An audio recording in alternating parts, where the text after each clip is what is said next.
Olá, pessoal. Boa tarde a todos. Em primeiro lugar, obrigado aí a todos que estão participando, conectados, se conectando. A gente vai começar aqui o evento. Na verdade, só tô meio de olho aqui para ver se tá dando tudo certo. Eu acho que tá. Pedi aqui para me avisarem no WhatsApp se por acaso não sair som ou alguma coisa der errado. Mas acho que aparentemente tá tudo correto, tá saindo aqui normal, tá?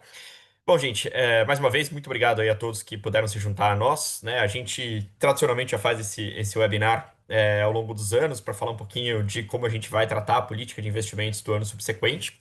É, Acho que a ideia aqui basicamente é discutir um pouco, né? Como todas as oportunidades, a gente discutir um pouquinho o que a gente preparou de ajustes de texto e também falar um pouquinho do que a gente está olhando em termos de cenário e, portanto, né, o que a gente está olhando também aí em termos de ajustes a serem feitos, né, nos modelos de macroalocação e todo esse resto, para a gente poder montar a política de forma adequada e começar esse processo. Na realidade, acho que a gente tá bem no momento, né, de começar esse processo e de conseguir aí trazer para vocês, né, toda essa discussão acerca das políticas de investimentos. Eu tô aqui curioso, como eu mesmo entrei duas vezes, não sei como isso pode ter acontecido, mas enfim, né, então vamos lá. Qualquer coisa eu deixo aqui para o meu duplo falar algumas das frases. Enfim, vamos lá. Bom. A ideia aqui, né, mais uma vez, né, assim, é a gente falar um pouco desse material. Mais uma vez, eu agradeço aí a todos que estão participando conosco. Eu pretendo não estender muito aqui o processo, né? Acho que a gente vai, digamos, né, talvez uma hora aqui, não muito mais do que isso. E lembrando também, tá, que a gente está gravando esse webinar e, portanto, a gente, no final dele, a gente disponibiliza aí o link para quem não pôde acompanhar, tá? Mais uma vez, gente, muito obrigado e vamos em frente. Bom, eu vou colocar aqui a minha tela para a gente poder guiar a discussão. Então, pronto, aí está. Vou colocar aqui em modo de tela cheia. Joia. E a apresentação feita. Muito bem. Bom, a ideia aqui é falar um pouquinho das mudanças de texto. Na sequência, a gente falar um pouquinho do que a gente está vendo de cenário base e traçar algumas sugestões em termos de cenários alternativos, tá? Na sequência, dar uma olhada em como está a alocação atual e quais são as possibilidades de a gente fazer alguns ajustes nisso, né? Seja por que faríamos e se fizermos, né, o que fazer. Depois, a gente passa classe por classe de ativo, olhando um pouquinho renda fixa, renda variável, exterior, estruturados e assim por diante. E no final, né, a gente faz aquele tradicional resuminho aí com o que a gente está olhando para cada uma das classes, não no sentido de se a classe está super boa, né, se a gente está recomendando essa classe ou não, mas muito mais no sentido de se a gente entende que essa classe deve crescer ou perder espaço, né, ou então ficar igual dentro das políticas de investimentos que a gente vai construir esse ano, tá? Então, para começar, né, falar um pouquinho aqui dos ajustes de texto, tá? Bom, acho que o principal ajuste, né, e vocês já devem imaginar isso, o principal ajuste é a 5202, né? Então, na prática, a gente teve aí a 5202 publicada em março, tá? Ao longo desse período, né, então a 27, a 5202, acho que ela é de 27 de março, alguma coisa assim, então já faz quase 6 meses que a 5202 está vigente, né? E vocês devem lembrar que, na época, né, a gente até comentou o seguinte: se por acaso você tiver algum ajuste para fazer na política ao longo do ano, já faz o ajuste e já adapta a política a 5202. Se não, né, a nossa visão, como até a 4994, ela permanece em vigor, né, a realidade é que a 5202 ela altera a 4994, mas ela não substitui nem revoga a 4994. Então, basicamente, assim, se você não tivesse nada especial para fazer na política, tranquilo, a gente aprova a política debaixo da 4994 e faz os ajustes nesse momento agora, né, nessa virada de ano. Pois bem, chegou o momento, né? Então, a ideia é que a gente incorpore todos os ajustes que a 5202 trouxe para dentro da política, né? Eh, a 23 também tinha sido mudada, enfim, virou 25. Acho que esses pontos, né, naturalmente a gente sempre traz para dentro da política. Com isso, muito provavelmente, né, a gente acaba liberando alguns novos limites. Então, aqui, só para dar um exemplo, tá? Fiagro, né? Fiagro era uma classe que a gente até entendia que ela poderia estar dentro dos FIIs, tá? Mas a 5202 ela encontrou um espaço específico para os Fiagros. Pois bem, esse espaço específico estará lá na política, né? Será preenchido. E aí é claro que cada uma das entidades, né, decide se vai manter esse espaço, não vai manter esse espaço, né? Isso fica a cargo de cada um de vocês, tá?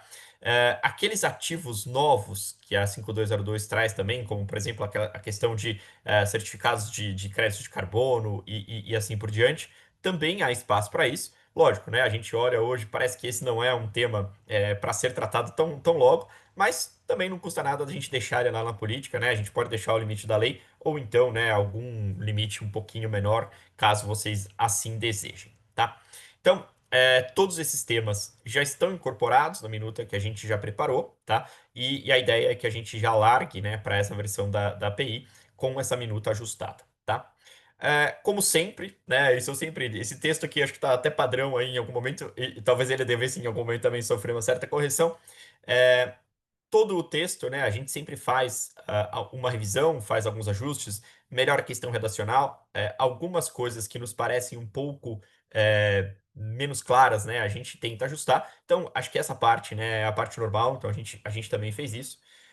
E por fim, tá, acho que um ponto aqui importante, que é um tema que provavelmente muitos de vocês já ouviram, né, em alguma janela aí de discussão, tá? A gente sabe que o regulador, né, que é a Previc, tem trabalhado bastante no tema ESG, ou ASG, né, como preferirem chamar. Existe a perspectiva de haver alguma publicação, de algum direcionamento acerca de ESG ainda esse ano, tá? Então a gente tem alguns eventos importantes aí, né? Essa semana tem um evento da PEP, e logo na sequência depois a gente vai ver o evento da Abrap. Enfim, esses momentos acabam sempre sendo muito convenientes para essas publicações. Pode ser que apareça alguma coisa nova. E aí é o seguinte, né? Em aparecendo, a gente faz o ajuste, né, para ainda incorporar essa versão, tá? Eu lembro aí a vocês, né? O ano passado a gente estava com essa perspectiva em relação à questão da marcação na curva, né? A CNPC 61 acabou saindo muito tarde, ela acabou saindo no dia 17 de dezembro, e aí nesse momento a gente já viu muitas entidades que já tinham a política, inclusive, aprovada, né? Então aí não deu, digamos, não deu tempo de incorporar a política a ela, a gente deixou lá algum texto, né, para assim, olha, se acontecer alguma coisa, cabe. Acho que a ideia é mais ou menos fazer a mesma coisa, né? Se por acaso a legislação surgir, a gente incorpora essa legislação na política. Se por acaso isso não acontecer, a gente deixa, né, um texto que nos remeta a esse tema, né? Mas que não crie, digamos, obrigações muito estritas, né? Para a gente ver o que vai sair o ano que vem. E aí, o ano que vem, se eventualmente alguma coisa sair, a gente vai lá e faz a gente complementa, tá? Então, acho que de ajustes de texto, a gente está indo um pouco por essa linha, tá? Muito bem. Na sequência, né, falando aqui um pouquinho do cenário base, aqui, né, para quem está acostumado aí com as nossas reuniões mensais, eu vou trazer alguns gráficos, não foram muitos, né? Na verdade, eu pensei alguns gráficos muito específicos lá do nosso material, mas eu vou trazer alguns gráficos aqui que nos ajudem a traçar o cenário para o ano que vem, né? Sem entrar aqui em um milhão de detalhes. Lógico que isso a gente vai discutir mais especificamente quando a gente estiver falando de ALM, macroalocação, fronteira e afins, tá? Basicamente, né, tirando o dia de hoje, que aparentemente está super bom aí, antes de entrar aqui eu estava olhando aí o mercado tá bastante animado, né, cortes de juros lá fora, corte de juros aqui, enfim, a gente sabe que o mercado gosta muito de corte de juros.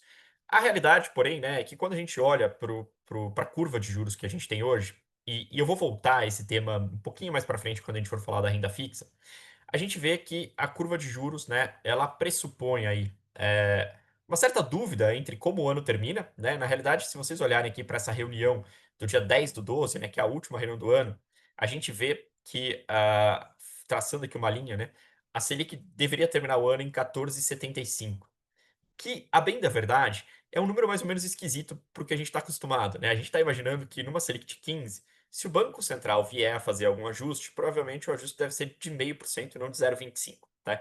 Talvez esse 0,25 do final do ano, né, da última reunião do ano, ele reflita aí essa indecisão do mercado, se por acaso a última reunião não vai ter corte nenhum, ou se de repente já começa na última reunião um corte de meio, tá?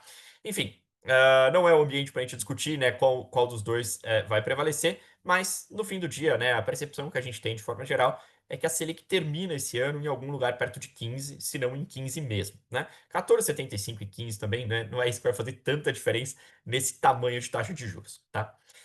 E aí, seguindo, a gente vê que o mercado também prevê que a gente termina o ano que vem, né? Essa aqui é a última reunião do ano que vem, dia 4 do 12. Essa reunião aqui bate em 12,5, tá? Então, basicamente, né, o perfil de juros que a gente tem hoje é ano que vem começa em 15, né, ou alguma coisa muito perto disso, e termina em 12,5, tá? Isso é mais ou menos o que o mercado está imaginando para a Selic, né, como a gente está olhando para o mercado hoje, tá?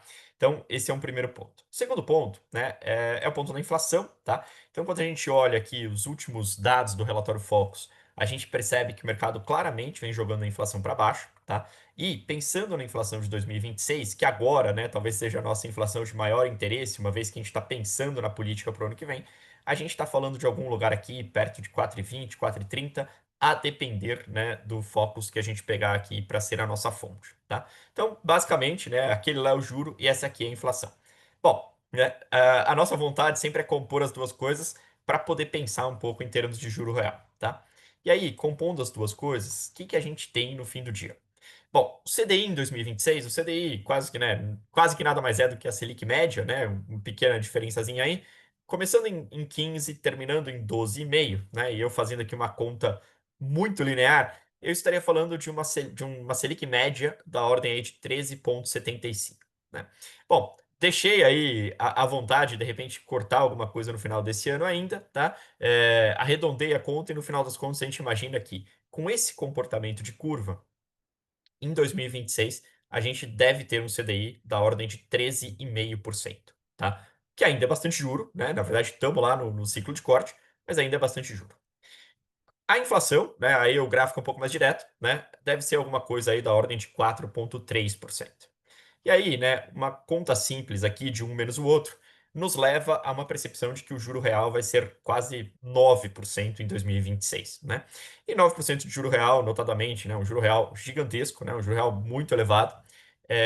E mais do que isso, é um juro real que, de certa forma, né, ele é mais do que suficiente para bater a maioria das metas que a gente vier a estabelecer. Né? Quando eu estava escrevendo esse texto, eu ainda até fiquei com vontade de bater todas as metas, né? Mas não é tão verdade, porque às vezes a gente olha alguns perfis que são atrelados a IPCA e a meta é um pouquinho mais alta do que isso, porque ela também conversa com o CDI do ano. Então, eu deixei um grande maioria aí, né, que poderia ser substituído por um quase todas, mas a realidade é que 9% de juro real, bom, realmente resolve quase que todos os problemas, né? E aí, a gente olhando para essa perspectiva de 9% de juro real, talvez, né, a nossa vontade aqui de criar grandes posições de risco, ela diminua, né? Não porque a gente tem alguma opinião negativa acerca do ano que vem, mas mais porque, né, a questão da necessidade de correr risco, né, ela parece, num cenário como esse, ficar um pouco mais baixa, tá? Cenário base, né? Acho que não dá para a gente tratar o cenário base como verdade absoluta. Daqui a pouco a gente fala aí de alguma alternativa, tá?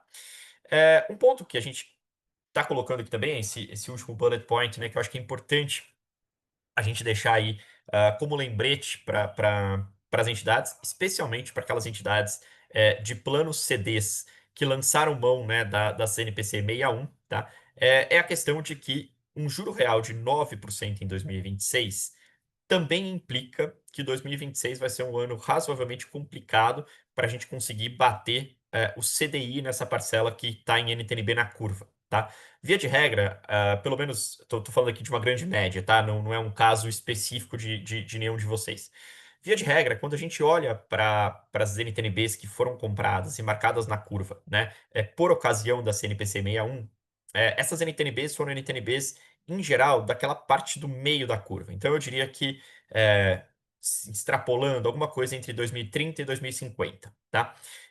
Essa parte da curva, né, e vocês lembram que a curva hoje ela está negativamente inclinada, essa parte da curva ela deve ter uma taxa média aí, a depender do mês em que cada um de vocês comprou essas NTNBs, de alguma coisa perto de 7,5. Né? Então, 7,5 de NTNB, né, o IPCA mais 7,5, e olhando para o CDI, pagando, digamos, IPCA mais 9, a gente ainda tem uma diferença entre essas duas coisas. É claro que no final do ano, né, quando a Selic chegar a 12,5, se o mercado estiver certo, essa diferença já tende a ficar muito pequena e quase nenhuma, né? Mas olhando para o ano começando a 15, essa diferença ela ainda é relevante, tá? Então, para você, entidade, né, que colocou essas NTNBs na curva, talvez seja interessante já prever alguma coisa disso na política, né? Fazer algum ajuste na meta, colocar alguma observação acerca disso, porque existe uma probabilidade, né? Assim, parece alta no momento em que a gente vê as coisas, né, da forma como elas estão, a probabilidade de que realmente essa parcela de B na curva ela não seja suficiente em 2026 para bater o CDI. Em 2027, provavelmente já seria, né? Então, nesse nível de curva, já seria. Mas em 2026 ainda fica muito apertado, tá? Então, acho que vale a pena colocar alguma coisa aí, até para facilitar depois o dia a dia, né? Para explicação de resultados e essas questões relacionadas, tá? Bom, como eu disse, né? Cenário base é esse. Cenário alternativo. O que que é a nossa visão para um cenário alternativo? Né? Assim, em que pese a nossa visão ser de muita volatilidade, a gente não imagina que a coisa vai ser linear do começo até o final do ano, né? Mas a nossa expectativa é que o cenário alternativo, quase que qualquer cenário, né, seja um cenário de juro real mais baixo, tá? Como esse cenário poderia como esse cenário poderia vir para nós, né? Poderia ser um cenário em que a Selic é cortada mais rápido, né? Ou que o mercado tenha uma expectativa de corte mais rápido de Selic, né? Ou então um cenário em que a inflação acaba surpreendendo para cima, tá? Essas duas possibilidades fariam com que a gente tivesse um cenário com juro real um pouco mais baixo. Dá para ser muito mais baixo? Parece que não, né? De forma que essas duas setinhas que a gente colocou aí, é urgente a gente traçar um cenário como esse? Não acho que é tão urgente. Dá para a gente começar a política com um cenário mais perto do cenário base e guardar um alternativo na manga e, eventualmente, traçar um cenário alternativo só lá para abril, quando a gente tiver alguma perspectiva um pouco melhor sobre o que vai acontecer, né? Mas também não me parece uma ideia ruim a gente já ter esse cenário alternativo na manga, tá? Não é urgente, mas não custa, tá? Então, eu acho que esse é um ponto que vale a pena a gente colocar. E, enfim, aí vocês sabem também, a gente está super acostumado a isso. Quando a gente roda os modelos de macrolocação, é normal que a gente rode os modelos em mais de um cenário, né? Ou considere alguma especificidade como um cenário alternativo, um cenário gerencial, que não precisa nem ser o cenário que vai para a política, mas pelo menos ele abre algum espaço para aquele cenário que vai na política, tá? Bom, e por que que a gente acha tão importante um cenário alternativo? Bom, porque o ano que vem não dá para pensar em 2026 sem eleições, tá? Esse material que a gente vai disponibilizar para vocês, né? A gente colocou aqui dois gráficos que ficaram muito legais, né? Aqui, créditos ao meu colega Renato, sobre o comportamento tanto de NTNBs quanto de bolsa, né? Um pouco antes e um pouco depois da eleição, tá? A gente colocou aqui desde 2010, né? E aí a gente percebe que o comportamento, basicamente, assim, dá para resumir, né? Assim, se a gente pedir para alguma inteligência artificial resumir esse comportamento, né? Provavelmente ela vai dizer, olha, o comportamento é qualquer coisa, né? Então pode ir muito para cima, pode ir muito para baixo. O que nos importa aqui é mais dizer o seguinte, né? O mercado vai trabalhar, e aqui acho que fica muito claro, eu vou pegar aqui talvez a linha vermelha, né? Até porque é uma linha que chama muita atenção no gráfico, né? O mercado precifica muito, tá? Então o mercado, você vê que um mês antes da eleição, né? O mercado estava precificando aqui uma taxa de NTNB na casa de 5,25, né? Há alguns dias da eleição, essa taxa voltou para 6,25, ou seja, subiu 100 bips, né? Em questão aí de, sei lá, um mês, e olha lá, né? Ou 2018, a gente também pode fazer alguma coisa assim, né? De repente ela desaba muito rápido, né? E ela continua esse movimento pós-eleição. Então, a gente percebe que a eleição, sem dúvida, né, vai ser aí um fiel da balança para a gente saber qual que vai ser o resultado do ano, né, para um lado ou para o outro, né, a eleição é óbvio que ela sempre traz aí alguma volatilidade. Mais que isso, tá, acho importante a gente ter a percepção de que é, pelo menos por enquanto, né, a nós nos parece muito difícil que o caminho para a eleição, seja ele qual for no fim das contas, né, em termos de resultado, seja um caminho linear, né, que hoje começa um movimento e o movimento vai assim até a eleição e um pouquinho depois dela, né? Provavelmente não. Provavelmente a gente ainda tem um monte de coisa para acontecer. Tem definição de candidatos, vai ter pesquisa, vai ter um monte de coisa que vai acontecer e com certeza, né, vai perturbar aí o cenário, tá? Quando a gente olha para a bolsa, né, a bolsa é a mesma coisa, né? Então, assim, ela tem um comportamento muito típico, né? De muita volatilidade antes da eleição, como vocês podem perceber aqui, né? E depois da eleição, essa volatilidade, ela inclusive acaba se dissipando, tá? É, uma coisa que é interessante, né, que na verdade não é o objetivo dessa apresentação, mas só porque já está na tela mesmo, não custa nada a gente falar disso. é, Quando a gente foi fazer o gráfico da bolsa, a gente normalizou a bolsa por 100, né? Porque em 2010 a bolsa tem uma pontuação, em 2022 ela tem outra completamente diferente, né? Então, normalizar por 100 nos permitiu fazer uma comparação justa entre todos os cenários, tá? Nas NTNBs, a gente não normalizou, né? Nas NTNBs a gente usou a taxa de verdade da época, tá? O que é até curioso, porque a gente vê que essa taxa, né, perto de todas as eleições, ela quase que convergiu aqui para o 6. Então, acho que é interessante a gente lembrar que, nesse momento agora, né, a gente larga de uma taxa bem mais elevada, tá? Então, assim, até pensar um pouco, esses cenários pessimistas podem ser tão piores assim, né? A percepção que a gente tem hoje é de uma certa assimetria aí de cenários, tá? Bom, seguindo aqui adiante, né? Então, no cenário alternativo, né? O que que a gente imagina? A gente imagina que vai ter volatilidade, né? Isso aqui, para surpresa de zero pessoas, né? Claro que a gente vai imaginar que tem que ter volatilidade, principalmente, né? À medida que a gente tenha lá as desvinculações todas em abril, né? Que aí realmente a eleição começa para valer, né? Claro que nos bastidores ela já deve ter começado há muito tempo, mas aí, enfim, aqui eu estou muito mais especulando, não é algo do meu dia a dia, né? Mas em abril ela começa de verdade, começam a sair as pesquisas de intenção de voto, né? E aí a coisa começa a entrar aí nos eixos ou não, né? Aí a gente vai ver como que as coisas vão se comportar. O que que a gente acha para esse caso, né? Super importante manter a flexibilidade em termos de limites de alocação. Então, o que que eu quero dizer com isso? Mesmo que, né, no modelo de macroalocação, o modelo olhe lá para aquele cenário de juro real de 9, dê uma sugestão de uma carteira super conservadora, né, majoritariamente alocada em caixa, né, ainda vale a pena a gente ter algum limite aí para bolsa, para exterior, para multimercado e para todos os afins. Ou seja, o modelo hoje pode estar muito equivocado em relação ao que pode acontecer lá na frente. E essa é a razão, logicamente, pela qual a gente acha tão importante traçar esses cenários alternativos, tá? A gente acha que pode ser, inclusive, interessante a gente transferir os limites que a gente hoje estabelece para os segmentos, né, de repente para os próprios mandatos. Então, por exemplo, né, assim, vou dar só para tangibilizar um pouco essa história. Normalmente a gente coloca na política, e normalmente até porque a legislação assim exige, né, que o limite, que o segmento de renda fixa tem uma alocação alvo de 80%, com um limite inferior de 60% e um superior de 100%. Isso é normal, isso sempre está na nossa política, né? Mas você não diz, né, se dentro da renda fixa, esse aumento de alocação você vai fazer através de crédito, de caixa ou de IMAB, né? Então, de repente, vale a pena até pensar se não é o caso, né, esperando essa volatilidade, de transferir essa amplitude que a gente normalmente oferece aos segmentos para os próprios mandatos, né? E de repente até facilitar um pouco a sua gestão lá na frente. Falar assim, ó, eu estou super otimista, então eu vou comprar muito IMAB. Eu estou mega pessimista, então eu vou diminuir o duration dessa parcela. Então, esse tipo de coisa pode ser interessante aí para o ano que vem, tá? E uma outra coisa que eu acho que é super importante também é a gente ter um pouco de noção do quanto isso agrega ou do quanto isso oferece de risco para nós, né? Então, essa questão de a gente testar ex ante e ex post, né? Esses desvios de alocação. Ah, eu era para estar em 7% de bolsa, agora eu estou em 5%. Legal, você tem 2 a menos, né? Se dá um cenário em que a bolsa vai para 200, quanto dinheiro você deixou na mesa, né? Ou não, você ficou em 5, deu certo, a bolsa ficou em 130. Poxa, quanto dinheiro você acrescentou ao plano por conta disso, né? Então, acho que controlar esses cenários, né? E a gente vai oferecer algumas ferramentas no Sigma para isso. Acho que controlar esses cenários é um negócio muito legal, né? Até para a gente ter noção do que a gente está conseguindo agregar aí à carteira, né? Esse ano, vocês devem estar percebendo, né, junto aos gestores de vocês, que os gestores estão muito nisso. Né, tem uma gestão muito tática, né? Vira e mexe, o cara tá lá operando pré, daqui a pouco ele para, né? E depois volta, aumenta a duration, encurta.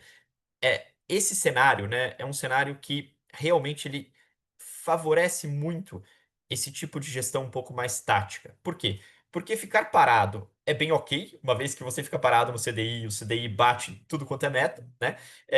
E você tem essa volatilidade que permite, né, vira e mexe, fazer alguma coisinha aqui, uma coisinha ali. Então, acho que transferir, né, essa percepção para a política pode ser muito interessante. Indo adiante, né? E aí aqui eu passo mais um capítulo, né, na nossa agenda. Eu falo um pouquinho da alocação atual, né? E para falar da alocação atual, na verdade, eu escolhi essa tela, tá, que vocês estão vendo aqui. É uma tela que a gente publica e a gente atualiza todos os meses no nosso estudo comparativo de desempenho, né? Inclusive, o estudo comparativo de desempenho agora do mês de agosto já deve sair essa semana, tá? Vai ter a atualização desse gráfico. Eu não tinha atualização desse gráfico, parei em julho, mas enfim, não muda muito, né? A gente já tem um pouco de noção aí de como que estão, né, os resultados do mês de agosto, mas não muda muito essa característica de vocês perceberem que todas as classes de risco, né, elas vêm sofrendo uma redução bastante drástica nos últimos 3 anos. Por que nos últimos 3 anos? Bom, porque a gente escolheu 3 anos para fazer esse gráfico, né? Um gráfico de 36 meses. Se a gente alongar esse gráfico para 4 anos, muito provavelmente vocês vão ver exatamente a mesma coisa. Se a gente alongar para 5, aí talvez o início do gráfico esteja um pouco diferente, mas aí a gente já está pegando o período de 2020, pandemia, juro a 2%. Então, assim, aí é um pouco diferente. Mas de 2021, né, que foi quando o juro começa a subir para frente, a gente tem uma redução de risco que ela praticamente é ininterrupta, né? A gente ainda vê alguma volatilidade aqui nesses números, mas a renda fixa é impressionante, né? Na verdade, ela sobe de uma maneira extremamente suave, né? É, enfim, e por que disso, né? Acho que aqui é chover um pouco no molhado, mas a questão é a seguinte, né? Assim, olhando para planos BDs e CVs, né? A gente vê hoje uma situação em que as taxas das NTNBs, né, elas estão, né, e elas já vêm assim há muito tempo, né? Mas a verdade é que na fotografia atual elas estão muito acima das metas. Além disso, né, quando a gente olha para os planos CVs especificamente, a gente ainda teve, né, um reforço para comprar NTNBs na curva, né, que foi dado, né, foi conferido aí pela CNPC 61. Então, quer dizer, na verdade, esses planos, né, são planos que têm caminhado de forma bastante assim, sincera, pensando que assim, ó, tô fazendo isso mesmo, né? Esses planos têm caminhado, né, para a questão da imunização, né? O quanto, tanto e quanto é possível, né? É claro que nem sempre é possível fazer 100%, você ainda depende muito do passivo atuarial e etc e tal, mas na medida do possível a gente vê esses planos caminhando, né, para essa imunização, tá? Olhando para os planos CDs, né? Aí acho que a situação é completamente diferente, mas também assim, não é nada aqui que eu vou falar que vocês já não tenham ouvido, né? Baseado nas nossas observações, né? A realidade é que os planos CDs, né? Eles também sofrem uma influência muito grande, né, da questão dos perfis, né? Então, assim, uma coisa que a gente vem acompanhando, por exemplo, assim, eu vou usar um exemplo aqui qualquer. Pegar, por exemplo, um perfil moderado, né? O perfil moderado todo ano a gente revê o quanto de risco esse perfil tem. Só que se a gente olhar os últimos 4 anos, né, eu não diria que a revisão do quanto de risco esse perfil tem foi drástica, né? Talvez esse perfil tenha um pouquinho menos de risco hoje do que ele tinha 4 anos atrás. Mas talvez 4 anos atrás ele tinha 15 de bolsa e hoje ele tem 12 ou 13. Não é muito diferente, né? A realidade é que o que fez os planos CDs diminuírem tanto a alocação em bolsa não foi a mudança de constituição de cada um dos perfis. Na realidade, o que aconteceu foi que o participante decidiu sair de risco e ir em direção a perfis mais conservadores, tá? Olhando aqui em termos estatísticos, o que a gente pode colocar aqui para vocês? Cerca de 60% dos planos que a gente acompanha, né, oferece perfil de investimentos para o participante, então é bastante, tá? E além disso, né, assim, os perfis conservadores hoje, né, e aqui cada um tem seu perfil conservador. Às vezes, para nós, né, dois perfis de uma entidade acabam sendo conservadores, porque são perfis que não têm nada de risco. Enfim, então a definição aqui é lógico que ela varia de entidade para entidade. Mas perfis que a gente pode classificar como conservadores, né, na nossa cabeça hoje, são cerca de 50% ou mais do patrimônio desses planos, né? Um perfil, 50% do patrimônio desse plano é uma alocação que notadamente não tem risco, né? Ou tem uma parcela muito pequena de risco, tá? Só para referência, 4 anos atrás, né, esse perfil era inferior a 20%. Então a gente vê que realmente, né, os participantes migraram. Bom, mas e aí, né? E daqui para frente? Bom, daqui para frente, a percepção que a gente tem também é a seguinte: olha só, nos planos CDs, desculpa, nos planos BDs e CVs, não nos parece, né, que a gente vai ver uma mudança drástica, né, nesse tipo de alocação. né? Até porque, né, o plano BD, né, o próprio CV, ele tem uma dinâmica, né, que ela já é super conhecida, ou seja, né, você recebe dinheiro e uma parcela grande desse dinheiro que você recebe, você destina a pagar contribuições. Desculpa, pagar benefícios, né? Legal, né? Assim, isso é o normal. Sobra dinheiro? Hoje a percepção que a gente tem é que sim, que sobra dinheiro, né? Só que a hora que sobra dinheiro, você olha para o mercado e você continua vendo NTNBs 200, 250, 300 pontos acima da sua meta atuarial, né? Então, acaba que, né, o reinvestimento nas próprias NTNBs, de certa maneira, ele parece ser meio evidente. É claro que você tem sempre um certo limite do quão longo você pode ficar, né? Porque também você não pode alongar esses planos para sempre. Tem toda a questão de duration que tem que ser respeitada, né? Mas a verdade é que, por enquanto, né, as NTNBs, aliás, até interessante, as NTNBs 32 a 35 estão pagando até mais que as NTNBs 50 e pouco. Então, dá para alongar lá com muita folga de taxa, tá? Essa é a razão pela qual a gente imagina que, estruturalmente, planos BDs e CVs não vão aumentar muito a sua parcela de risco, tá? E para os planos CDs, a gente também imagina que vai alguma coisa na mesma linha, porque como esses planos dependem muito do participante, a realidade é que os planos que não têm perfis, esses sim se ajustam, né? Mas são menos planos hoje em dia, né? A realidade é que, como esse plano depende muito do participante, né? Ainda que a Selic caia, né? Parece que o que o mercado prevê de queda de Selic ainda é pouco para fazer o participante se mover, né? Na realidade, a Selic vai cair várias vezes ao longo do ano que vem e ela ainda não vai passar do limite, né, daquele limiar que todo mundo olha muito, que é o tal do 1% ao mês, tá? Então vai demorar muito para a Selic começar a rodar abaixo de 1% ao mês. Nesse sentido, a gente também não acha que o participante vai sair correndo, né, do dia para a noite, saindo do perfil conservador, indo para o perfil moderado ou indo para o perfil agressivo. Não parece que é esse a tônica do ano que vem.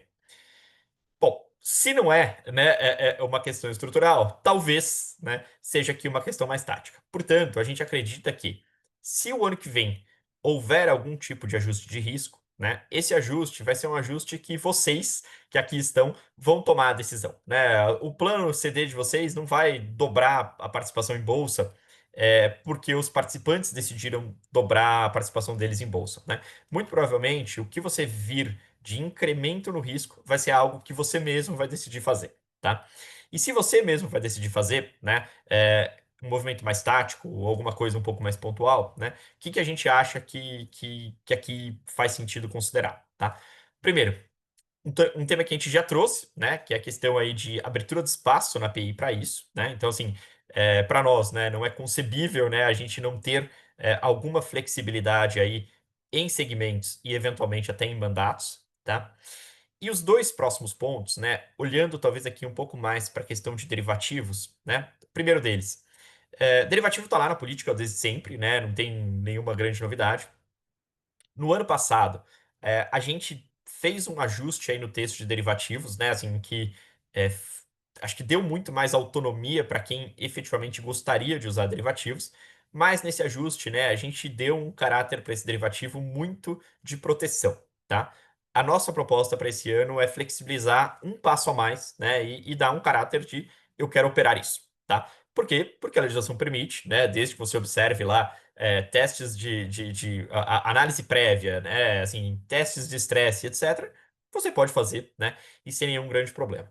E além disso, né, acho que um tema aqui que a gente veio conversando pontualmente aqui com uma ou outra entidade, mas que, na nossa visão, né, ela também traz um espaço interessante para a gente, é a questão, né, e isso tudo tem a ver com o início da conversa, né, da 5202, da 175, né, é a questão desses fundos de responsabilidade limitada, né? Então, vocês estão acompanhando aí as adaptações todas, né, que estão sendo feitas, aliás, 99% já concluídas aí para 175, e a gente vê que muitos dos fundos passaram a ter esse sufixo responsabilidade limitada, né? Para nós, os nossos fundos, né, de fundos de pensão, poxa, eles deveriam ter mesmo, né? Na verdade, assim, a gente já desde sempre, para fundos institucionais, a gente não alavanca, a gente não faz um monte de coisa não fica short, né? Que eventualmente poderia nos causar uma perda ilimitada, tá? Então, parece até natural que esse tipo de sufixo ele se encaixe muito bem com o nosso tipo de fundo, tá? Mas para além disso, tem uma questão aqui a mais que a gente acha interessante, que é a seguinte: A 5202, e na nossa visão de uma maneira muito, muito adequada, ela disse o seguinte: olha, se o fundo é responsabilidade limitada, você não precisa ficar seguindo aquele monte de regrinhas do prêmio de opções, da margem de garantia, né, para os derivativos, né? Por quê? Bom, porque o fundo já é responsabilidade limitada. A gente não precisa limitar de novo o derivativo para que você não possa perder mais do que o patrimônio, tá? Então, isso eu acho que gerou para nós, né, uma situação razoavelmente interessante para que a gente possa lançar mão desse tipo de estratégia, né, num ambiente como o ambiente do ano que vem, que é um ambiente que o mercado vai olhar, né, como um ambiente de bifurcação, né, e aí ambiente de bifurcação, poxa, se você está apostando do lado certo, é muito bom. Se você está apostando do lado errado, o downside que você vai ter talvez seja gigante, né? E por isso, ter algumas estratégias de proteção ou ao contrário, fazer apostas, né, utilizando estratégias de derivativos também pode ser muito conveniente. Então, a gente mexeu no texto para deixar a política preparada para esse tipo de possibilidade. Não tenho dúvidas, né, de que por mais que você fale, olha, mas a minha entidade aqui não opera carteira própria, a gente não vai fazer derivativo e tal, perfeito, né? Acho que assim, esse é o caso de 80% das entidades que a gente acompanha. Mas a realidade é que, assim, eu não tenho muita dúvida de que os gestores, né, proporão isso ao longo do ano que vem, né? Especialmente porque quando a gente olha, uma coisa que é interessante, assim, a gente olha para alguns ativos, né? Por exemplo, o dólar, né? Daqui a pouco a gente vai falar disso de novo. Mas em que pese tudo que está acontecendo, né? A volatilidade do dólar hoje está muito baixa, né? E isso torna os derivativos mais baratos e, portanto, mais interessantes. Então, eu acho que ter esse espaço na política do ano que vem também é muito interessante, especialmente pelo ano que a gente vai ter, tá? Muito bem. Agora, dando mais um passozinho aqui, né, na nossa agenda, né? Então, a gente falar aqui um pouquinho de cada uma das classes de ativos. Vou começar, obviamente, por renda fixa, e a gente vai passar um pouquinho aí por cada uma delas, né, até chegar no resumo final. E aí, né, estão liberados, né? Aí que seria o final aí da nossa apresentação, tá? Bom, para renda fixa, eu trouxe aqui um exercício, tá? Que é, é uma comparação que tem um monte de Cs, a gente sabe disso, tá? Mas é que eu queria trazer essa comparação porque ela é interessante na medida em que uma parte razoável desse cenário era muito parecida, tá? Então, a comparação que a gente quis fazer foi com o final de 2023, tá? O que que tem o final de 2023? Bom, o final de 2023, vocês devem lembrar, a gente teve, né, assim, até o mês de outubro, mais ou menos, de 2023, o mercado tava um horror, né? Tinha expectativa de alta de juros dos Estados Unidos de novo, né? Assim, o mercado tava horrível, horrível. De repente, né, o mercado mudou de ideia em relação aos Estados Unidos. Lógico, teve uma série de motivos, mas enfim, isso já ficou para trás. Não são os motivos que a gente vai discutir aqui. Mas daí para frente, a gente teve 2 meses muito positivos, né? E aí vocês vão lembrar que novembro de 23 e dezembro de 23 foram meses ótimos, né? A bolsa andou, tudo deu certo, o juro caiu e etc, tal. A gente teve resultados muito positivos e o fim da história, né, foi que até a grande maioria das entidades conseguiu bater a meta em 2023, né? E 2023 até hoje é um ano que a gente olha para ele com muito carinho, porque, poxa, 20 foi um ano super complicado, 21 foi um ano terrível, 22 não dá nem para falar. 23, né, foi, poxa, finalmente conseguimos aqui bater meta, tal, foi um ano que a inflação foi controlada, né, as coisas caminharam relativamente bem. E aí 24 foi um ano complicado de novo. Então, 23 a gente lembra muito bem dele, tá? E no final de 2023, para quem não lembra, e por isso que eu trouxe aqui a discussão, a gente tinha um cenário de inflação talvez razoavelmente parecido com o que a gente está vivendo hoje, tá? 23, a gente imaginou ao longo do ano inteiro que a gente teria uma inflação na casa de 5, a inflação fechou na casa de 4, alto, mas fechou na casa de 4, 4 e pouquinho, tá? Que é o que está acontecendo esse ano também, né? Esse ano, a gente viu muita gente imaginar no início do ano que a inflação seria 6, né? Hoje, a gente olha para os dados do relatório Focus sem pegar dados de gestores, que a gente vê que, inclusive, já colocam isso mais para baixo, né? E a gente vê que a inflação, né, esse ano tá para fechar aí na casa de 4,8, 4,7. Alguns gestores, inclusive, têm o 4,5. É claro que o 4,5 agora ele é mais retórico, porque a meta do Banco Central, né, tá em 12 meses, né? Mas a verdade é que o 4,5 até é um número legal, né? A gente fala, poxa, a inflação agora tá dentro, inclusive, aí do teto, né, que havia sido estabelecido lá atrás, tá? Para o ano seguinte, ou seja, né, para o ano de 2024, o que que a gente esperava lá no final de 2023? A gente, eu digo o mercado, tá? Esses dados aqui, eu peguei no mercado, né? Não tem absolutamente aqui nenhuma inferência ou nenhuma opinião sobre ele. Então, no final de 2023, a gente imaginava que o IPCA em 2024 seria 4. Hoje, né, que estamos quase aí no final de 2025, a gente imagina que o IPCA para 2026 vai ser 4,3. Pode ser que caia? Pode. Na realidade, eu estou comparando aqui, né, esse dado aqui de 4, ele é o dado de dezembro, meados de dezembro de 2023. Talvez de hoje a dezembro de 2023 a gente veja alguma coisa um pouco mais parecida. Legal. E os outros indicadores, né? Então, a curva pré de um ano, nesse momento, ela mostrava para a gente que a gente tinha uma pré aí de 10,1, tá? Hoje, a nossa pré de um ano está em 14,2. A pré de 3 anos estava em 9,8. A nossa pré de 3 anos está em 13,2. E a curva de PCA de 10 anos, e aí aqui só um ponto importante, não é a curva de duration 10 anos, é a NTNB de 10 anos desde aquele momento, né? Lá ela era 5,4, aqui a gente está falando em 7,7. Poxa, esses cenários são exatamente comparáveis? Eu tenderia a concordar com quem diz que não, esses cenários não são absolutamente comparáveis, né? São cenários diferentes. A gente tem, né? Até aquele momento a gente tinha o arcabouço fiscal, né? É, Agora a gente tem dúvidas acerca dele, né? Mas a realidade é que a gente olha para esses dois cenários, né? E a discrepância entre eles é um negócio gigantesco. Tá? Então, na curva pré, a gente está falando de 400 pontos, né? Ou 350, a depender aqui do vértice que a gente está olhando. E na curva de PCA, a gente está falando de outros 300 e poucos pontos. Tá? Num momento em que as expectativas de inflação elas são razoavelmente convergentes. E é isso que chama a nossa atenção, né? Na realidade, a gente não vê hoje uma diferença muito grande do que se esperava de inflação para 2026 e o que se espera, desculpa, o que se espera de inflação para 2026 e o que se esperava de inflação para 2024, tá? Então, a grande questão aqui é que o que está fazendo essas curvas ficarem enormes, né, não é a inflação. Na realidade, o que está fazendo essas curvas ficarem enormes é o juro real, tá? E, portanto, né, quando a gente compara esses dois cenários, a gente fala, olha, se tiver alguma coisinha aqui, né, que leve o lado fiscal a ficar mais parecido com o lado fiscal do final de 2023, essas curvas talvez devessem, né, convergir não rapidamente, porque, enfim, lá naquele momento a Selic era 10,75, aqui hoje a Selic é 15, né? Mas que ela deveria convergir para alguma coisa mais parecida com o que era no final de 2023. E no final de 2023 a gente tem mil argumentos para dizer, olha, é razoável comparar com hoje, né? Assim, poxa, é o mesmo governo, o mesmo ministro da Fazenda, né? O presidente do Banco Central mudou, mas o cara já estava lá. Enfim, acho que todos os ingredientes nos apontam, né, para a seguinte conclusão: tem muito prêmio nessa curva de juros. Muito prêmio, né? Esse prêmio pode ficar por aí? Pode, né? Não tem problema nenhum. Mas que tem, tem. Tá? Então, eu acho que esse é um ponto aí que a gente começa o ano que vem, né, com muita clareza, principalmente quando a gente compara, né, essas duas colunas aí finais da nossa tabela. Na sequência, né, outro dado aqui para a gente concluir a questão da renda fixa, né?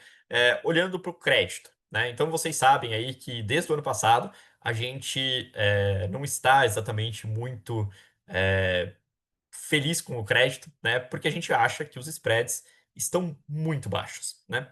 E aí, se a gente achava que os spreads estavam baixos no final do ano passado, né? Agora a conclusão óbvia é os spreads seguem baixos, né? Talvez, né? Quando a gente olhou para isso no final do ano passado, a gente imaginava que o crédito poderia ter alguma abertura de spreads, né? Mas a realidade é que a gente não viu isso, tá?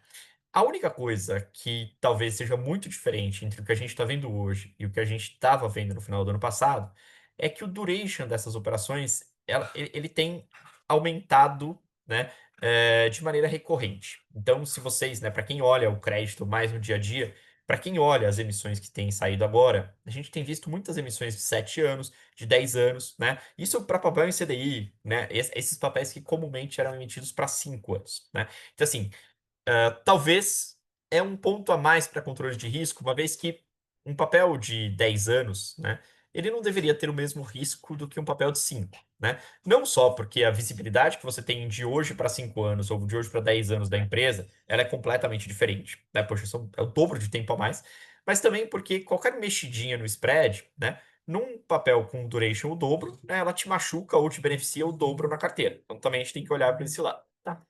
Então, olhando essas duas coisas em conjunto, qual que é a nossa visão aí acerca da renda fixa? A gente acha que na parte de risco de mercado, então, majoritariamente, eu estaria falando aqui de IRFM ou derivados, IMAB ou derivados, né?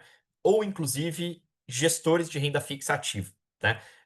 A realidade é que, ainda hoje, se a gente vai olhar gestores de renda fixa ativa, né, a gente olha um período de resultado que não é tão maravilhoso. Existem, né, gestores aí que se destacam, né, em alguns períodos, mas realmente não é um negócio que você olha e fala assim, poxa, isso aqui, né, o gestor conseguiu capturar muito bem esses movimentos. Enfim, né, talvez não tenha conseguido até então, pode vir a conseguir lá na frente. Mas basicamente, né, a gente acha que essa parcela de juros tem muito prêmio, né? Esse prêmio, ele pode ser capturado, né, assim, tanto via um gestor de renda fixa ativo, como via índices, tá? O único receio que a gente tem aqui, né, assim, por exemplo, então vamos comprar IRFM e carregar isso lá para frente. É bem possível que tenha muita volatilidade nesse período, né? Então, talvez, né, se a gente decidir que vamos carregar IRFM ou carregar IMAB na carteira, talvez seja uma classe para a gente carregar e a gente ir aumentando e diminuindo à medida que o mercado vai dando oportunidade. Então, a gente vê, né, a gente acha que o mercado vai ser muito, muito tático nesse tipo de ativo, tá? E olhando para o crédito, né, que é o complemento aqui da renda fixa, a gente segue bastante preocupado com o crédito que a gente costuma chamar de high grade, né, esse crédito de baixo risco. A gente vê os gestores, né, se refugiando, digamos assim, em papéis bancários e em papéis de muito AAA, né, papéis assim de empresas que em geral o mercado confia demais, né. Mas a gente acha que esse ambiente ele pode continuar assim, né? Se a gente não tiver nenhum movimento muito forte de resgates, né? Se houver algum resgate muito forte, talvez até esses próprios papéis possam vir a sofrer. Não com risco de crédito, no sentido de você ter uma perda, né? Mas muito mais com risco de abertura de spreads, né? Tem cara de a gente esperar um cenário de muito resgate nesses fundos? Não, não tem, porque muito resgate poderia acontecer, primeiro, né, por um evento parecido com Americanas, em que alguma empresa muito grande deu problema e todo mundo acabou saindo dela, né? Ou no momento da pandemia, o CDI caiu muito e o pessoal foi para outras classes de ativos. Nenhuma das duas coisas parece muito provável num cenário de curto prazo, né? Pode acontecer algum problema com alguma empresa, né, algum banco, no segmento de crédito?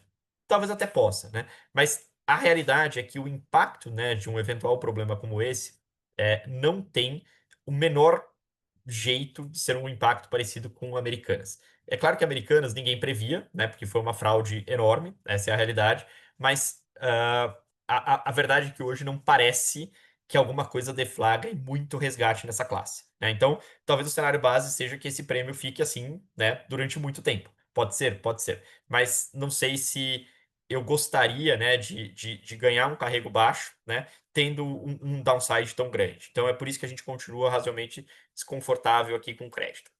E para o crédito high yield, que a gente acabou falando bastante também no ano passado, também é uma questão que nos preocupa um pouco, porque se o cenário melhora, né, aquela empresa que captou a CDI mais 5, de repente consegue captar a CDI mais 3, pré-paga outra dívida, o mercado começa a girar e tá tudo certo e ótimo, né? Mas enfim, né, se o CDI permanece muito alto, uma dívida de CDI mais 5, CDI mais 6, que é o que esses créditos high yield às vezes pagam, né, pode não ser uma dívida tão palatável ou tão fácil de lidar, né, no longo prazo. Talvez um ano o pessoal aguente, 2 anos aguente. 5 pode ser um pouco mais complicado. Então, o ambiente de crédito a gente acha, né, que tá um pouco mais complicado, né? Então a gente não iria tão afoito para ele nesse momento, tá? Bom, seguindo aqui, né, depois da renda fixa, logicamente renda variável, tá? Dois gráficos aqui que também são conhecidos aí de vocês, né? O primeiro gráfico que está aqui à esquerda mais para cima é um gráfico de volume diário da bolsa, tá? E aqui eu faço a seguinte observação. Nos espanta como esse volume está baixo, né? Na realidade, se vocês olharem esse volume, né, o volume atual, ele se parece com o volume de antes da pandemia, né? E isso porque, gente, esses números, né, que a B3 divulga e que a gente acaba simplesmente incorporando aos nossos relatórios, são números nominais, tá? São valores nominais. A gente não está corrigindo isso aqui por inflação, por CDI ou coisa que o valha, tá? Então, a gente realmente vê um volume muito baixo. Além disso, quando a gente olha para esse gráfico aqui de baixo, né, a gente vê que a bolsa subiu muito esse ano, muito puxada por estrangeiro, né? E quando ela cai também, o estrangeiro aqui puxando para baixo. Então, a gente continua, de certa forma, um pouco dependente de fluxo, tá? Para esse ano, né? O que que a gente pensa aqui na alocação em bolsa? Então, e inclusive, assim, esse primeiro, bullet point, né, com um 2 3 né, na prática, assim, eu inclusive copiei mesmo, né, do material que a gente tinha feito ano passado. Porque a gente continua achando, né, que a parcela passiva de renda variável, né, ela faz muito sentido na nossa carteira, principalmente para a gente poder, fazer esses movimentos táticos, né, de forma tranquila, né, a gente precisa de liquidez na carteira para isso, tá? Mas o segundo bullet point, esse não, né? Esse eu acho que é um bullet point mais novo e que talvez valha a pena a gente pensar para o ano que vem, tá? Vocês devem ter visto, né? O começo do ano, por exemplo, o índice de small caps tendo uma rentabilidade assim espetacular, né? Talvez num cenário, né, em que a gente veja um corte de juros se concretizando, né, essas empresas mais ligadas à economia local, que em geral são empresas que estão mais em fundos de valores, small caps ou gestão desse tipo, essas empresas podem se beneficiar, tá? Então, duas coisas para a gente pensar aqui, né, na gestão de renda variável, em que pese a gente continuar gostando de ter uma parcela passiva para poder fazer esses movimentos mais táticos, né? O primeiro ponto seria ter essas empresas, né, que são mais ligados à economia doméstica, uma vez que o cenário de corte de juros parece que ele é dado, né? Então, isso seria mais olhar essas empresas de valores, small caps, e também dar uma olhada, né, nessas empresas de dividendos, que são empresas que vêm sendo estáveis há muito tempo, né? E que também são empresas que nos protegem em cenários um pouco mais adversos, né? Então, nesse momento de bifurcação, talvez ela também seja interessante, ela também tem um papel interessante aí a cumprir na nossa carteira, tá? Indo um pouco mais adiante, né? Falando um pouquinho de multimercado, tá? Multimercado, essa é uma classe que o ano passado, né, teve um ano para esquecer, né? Aliás, uma janela, né, talvez de 3 anos para esquecer no final do ano passado. Mas quando a gente olha para a classe esse ano, é uma classe que já vem se recuperando, tá? Teve um primeiro trimestre difícil, é verdade, né? Mas teve um segundo trimestre muito bom e até agora, né, esse terceiro tri também vem sendo bastante positivo, tá? Então, é uma classe que perdeu espaço, é verdade, né? Mas que a gente ainda acha muito importante para diversificação, tá? Com relação, né, a pontos específicos para a gente olhar para essa classe esse ano, né, eu também fiz, né, a mesma coisa. Eu copiei aqui dois pontos que vieram do ano passado e que a gente acha que ainda são muito coerentes, né, que é a questão de a gente monitorar tamanho das casas, né, e monitorar a questão qualitativa das casas, né? Assim, eu não preciso nem dizer para quem acompanha um pouco mais de perto essas classes, essas casas de multimercados ou mesmo casas de bolsa mais ativa, né, percebeu que esse ano foi um ano super relevante em termos de mudanças, né? Então, sai muita gente, entra muita gente, assim, o mercado está muito é, aquecido por esse lado. Talvez não aquecido de uma maneira positiva, né? Mas é um mercado que tem tido muita mudança, muitos ajustes, porque essas casas têm diminuído muito, tá? E uma coisa, né? E aí, enfim, esses eram os temas que estavam aí o ano passado. Só que talvez tenha o corolário, né? A consequência de tudo isso que aconteceu para a gestão atual, né? Então, o que que a gente tem visto e que para nós é talvez o principal ponto aí a ser monitorado para o ano que vem? Gostamos da diversificação, né? Achamos que esse pessoal pode fazer um excelente trabalho, mas, por exemplo, hoje, quando a gente compara a carteira de vários alocadores, a gente tem tido um nível de sobreposição de nomes muito grande, né? Então, o gestor XPTO, ele é o maior gestor do alocador A, do alocador B e do alocador C, né? É, e o alocador A, B e C, né? É fácil a gente perceber quais são os nomes, que a gente trabalha, né, com grande parte deles, assim como o do gestor XPTO também. Mas como vai ficar gravado, né? Fica só aí na questão, né, na tese, não na prática. Mas a grande questão que a gente vê hoje, né, é um certo risco de concentração, né? O que que aconteceu? Esse mercado que diminuiu muito, né, ele acabou expulsando o pessoal que era mais periférico, né? Então, aqueles gestores que estavam menores, né, eles acabaram sendo incorporados por outros, ou eventualmente, né, fechando ou seguindo a vida solo, né? Os gestores muito grandes, esses conseguiram se manter, né? Se mantiveram menores, mas se mantiveram, né? E hoje a gente percebe que as carteiras dos alocadores, de forma geral, estão muito concentradas neles. especialmente quando a gente olha, né, as casas macro e especialmente quando a gente olha para algumas casas, especificamente algumas casas long bias, tá? Então a gente vê que a sobreposição de nomes é muito grande, tá?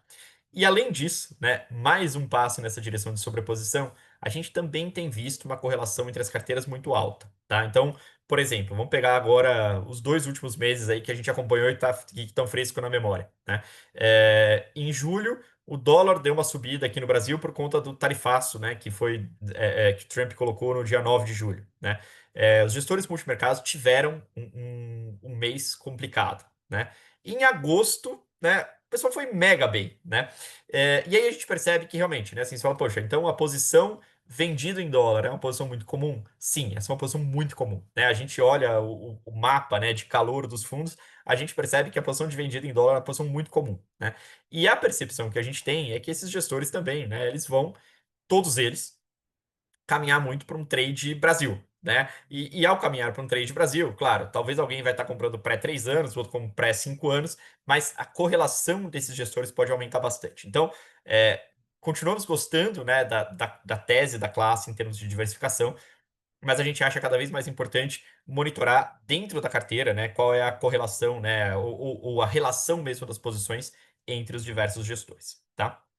Bom, caminhando aqui para o meu penúltimo slide, né, e também aqui para o finalzinho aí da nossa apresentação, falando um pouquinho de exterior, tá? Pontos aí que eu acho que vale a pena a gente discutir. Primeiro, essa diversificação para além de Estados Unidos, né, parece ser algo bastante estrutural no mundo, né? Então acho que esse é um ponto para a gente pensar quando da montagem das nossas carteiras, tá? E uma consequência disso também, embora não seja somente por isso, mas é que o dólar, né, ele vem perdendo valor em relação às moedas do mundo, né? Então quando a gente olha para o dólar real esse ano, é claro que o dólar desabou em relação ao real, mas a gente sabe, né, que esse não é um movimento de dólar real. A gente sabe que a gente vê que esse é um movimento, né, que é do dólar em relação a todas as moedas, né? Ah, o Brasil pode ter um pouquinho a mais, um pouquinho a menos, né? Claro, tem as nossas características e idiosincrasias próprias, mas a realidade é que é um movimento global, tá? E pensando nessa questão de dólar, né, também nos parece que é interessante a gente atentar para isso, né? Porque quando a gente entra no exterior, normalmente a gente cria uma exposição cambial na carteira, que pode ser muito conveniente para defender a nossa carteira, né, em momentos em que, por exemplo, aqui no Brasil, né, o investimento dá uma balançada, tal.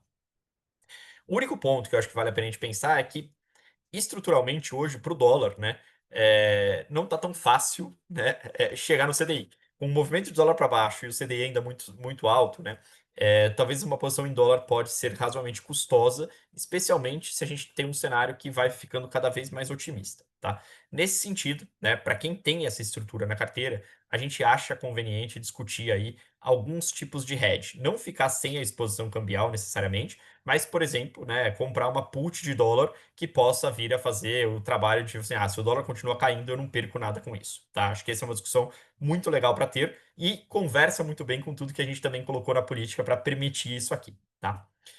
E por fim, nos mandatos, né, que são dólar mais spread, então a gente tem muita entidade que tem mandato dólar mais 6, dólar mais 5, dólar mais 4,5, enfim, esses 6, 5, 4,5, talvez valha a pena a gente dar uma revisada nisso, porque, bem ou mal, né, se o mercado tiver certo, a gente ainda tem mais 3 quedas de juros para acontecer no mercado americano esse ano, né, então são 75 bips, né, para aquele gestor que estava brigando lá para ganhar dólar mais 6,5, são 75 pips a menos que ele tem na renda fixa e que ele vai ter que correr a mais de risco, né? Então, eu acho que vale a pena a gente dar uma olhada nisso para continuar com um mandato razoavelmente bem balanceado do ponto de vista risco-retorno. É preciso fazer a mudança, né? Sair de dólar mais 6 para dólar mais 5? Não, né? Você pode manter no dólar mais 6. Mas saiba que ao fazer isso, você provavelmente vai ter um fundo com uma volatilidade intrínseca maior, tá? Então, assim, acho que essa revisão, ela não é uma revisão obrigatória do ponto de vista de vamos diminuir porque o juro lá fora caiu. É uma revisão obrigatória do ponto de vista de continuar com um risco-retorno adequado para a sua realidade, tá? E, felizmente, cumprindo aqui o horário, tá? Esse aqui é o nosso último slide, né? Então, basicamente, como eu disse para vocês, né? Aqui não tem uma sugestão do que a gente acha que é bom, né? Essa classe vai bem, essa classe não vai bem, não. Aqui, na verdade, o que a gente está dizendo, né? A nossa visão é que essa classe cresce fica igual ou decresce dentro do portfólio, tá? E a única coisa que a gente colocou aqui, né, claramente, né, de decrescer é o crédito high grade, né? O crédito high yield eu acho que não sai muito do lugar, simplesmente porque também ele nunca foi muito para lugar nenhum, essa é a verdade, né? E o alternativos, né? Eu acho que no cenário que a gente está, alternativo é uma classe muito difícil, né? Um FIP, por exemplo, né? Ou um fundo de crédito de 5 anos, né?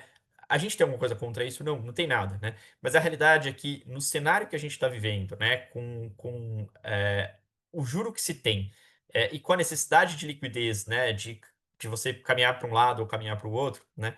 Talvez é um produto que combina menos, né? Então, acho que essa classe, ela realmente acaba ficando muito apertada, né? Dentro de uma caixinha, né? Que não deve ser muito diferente da caixinha que ela já ocupa, tá? Então, acho que é isso. Bom, então com isso a gente termina. Acho que esse era realmente era o meu último slide, tá? Só para também, assim, questões operacionais. A gente está dando início às revisões das políticas, né? Então, assim, os meus colegas consultores, né? O pessoal lá da área de política, o pessoal de ALM, etc., né? Tá conversando já com vocês para fazer essas revisões, né? E a gente encaminhar isso logo já para os próximos meses. Né? A nossa ideia é já ter alguma coisa aí mais ou menos encaminhada até, né, meados de outubro, quando começa aí o evento da BRAP. Depois a gente tem vários eventos pontuais, né? E aí a gente consegue com alguma tranquilidade aí, aprovar tudo isso entre novembro e dezembro, que é normalmente o desejo de todas as entidades. E acho que é isso, né? Então, obviamente, a gente fica à disposição por aqui. É, Todos os contatos que vocês já sabem, né? E-mail, WhatsApp, a gente gravou esse webinar, a gente vai disponibilizar. Essa apresentação também a gente pode mandar para quem tiver interesse, né? Isso aí é de vocês, não tem nada aqui que não seja. E da minha parte, né? Eu só agradeço. Sei que eu talvez tenha corrido um pouco aí, mas é o normal, né? Mas eu agradeço aí a presença de vocês, agradeço a todos que puderam ficar conosco aí ao longo dessa última hora. Espero que tenha sido útil e principalmente, né, assim, desejo aí uma excelente semana. Estamos sempre aí à disposição. Muito obrigado, gente. Vou encerrando por aqui. Grande abraço aí a todos, né? Mais uma vez, obrigado pela participação.